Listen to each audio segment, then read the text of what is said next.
Hi guys 100 days of weight loss சேலஞ்சில் டே 32 இன்றைக்கி morning வந்து எழுந்ததுமே வந்து வெயிட் செக் பண்ணி பார்க்கலாம்னு சொல்லிட்டு செக் பண்ணி பார்த்ததில் 83.5 கிட்ட இருந்ததுங்க. நம்ம வெயிட் லாஸ் ஸ்டார்ட் பண்ண சொல்ல 87 இருந்தேன். கிட்டத்தட்ட இந்த 1 மந்தில் வந்து 3 கிலோ கிட்ட வந்து வெயிட் ரெடியூஸ் பண்ணியிருக்கேன். நான் வந்து இன்டர்மெண்ட் ஃபாஸ்டிங் வந்து இருக்கலாம்னு சொல்லிட்டு இருக்காங்க. அதாவது வந்து 16:8 16 மணி நேரம் சாப்பிடக்கூடாது, 8 மணி நேரம் மட்டும்தான் சாப்பிட்ணும். அதை இன்னிலேருந்து நான் ஃபாலோ பண்ணலாம்னு சொல்லிட்டு இருக்கேன். அதாவது நம்ம 3 வேளை சாப்பிட்றது வந்து 2 வேளையாக வந்து மாற்றிருக்கேன். எப்பவும் போல் மார்னிங் எம்டி ஸ்டொமக்கில் 2 டம்ளர் அளவுக்கு சுடு தண்ணி குடித்ததுக்கப்புறமா 1 டம்ளர் வெதுவெதுப்பான சீரக தண்ணி எடுத்துக்கிட்டாங்க. மார்னிங் பிரேக்ஃபாஸ்ட்டுக்கு 10 o'clock ஒரு வெங்காயம், ஒரு குடமிளகா, 2 முட்டை சேர்த்து முட்டை பொடி மாஸ் மாதிரி எடுத்துக்கிட்டாங்க. நம்ம ஒரு நாளைக்கு வந்து முட்டை வந்து 4 கூட எடுத்துக்கலாம். பிரேக்ஃபாஸ்ட்டுக்கு ஒரு முட்டையில் 6 கிராம் அளவுக்கு ப்ரோட்டீன்ஸ் இருக்குது. நம்ம முட்டை மட்டும் தனியாக எடுத்துக்கிட்டால் அது ரொம்ப வயிறு ஃபில்லிங்காக இருக்காதுங்க.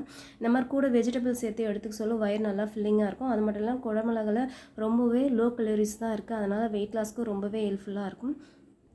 ஆஃப்டர்நூன் லஞ்சுக்கு 4 to 5 வந்து கொஞ்சமாக ரைஸும் ரொம்ப நாள் கழித்து கருவாட்டு குழம்பு சாப்பிடணும் போலதுனால கருவாட்டு குழம்பு முட்டை சேர்த்து எடுத்துக்கிட்டாங்க. கூடவே கோஸ் கூட்டு எடுத்துக்கிட்டேன், பாசிப்பருப்பு சேர்த்து. இதுக்கப்புறமா வந்து நான் நாளைக்கு மார்னிங் வந்து 10 o'clock வரையும் எதுவுமே எடுத்துக்க மாட்டேன். இன்டர்மீடியட் ஃபாஸ்டிங் இருக்கிறதுனால தண்ணி மட்டும்தாங்க குடிப்பேன். இந்த மாதிரி வெயிட் லாஸ் பற்றிய அப்டேட் வேணுன்னா மறக்காமல் என்னுடைய சேனலை சப்ஸ்கிரைப் பண்ணிக்கோங்க. தேங்க்ஸ் ஃபார் வாட்சிங்.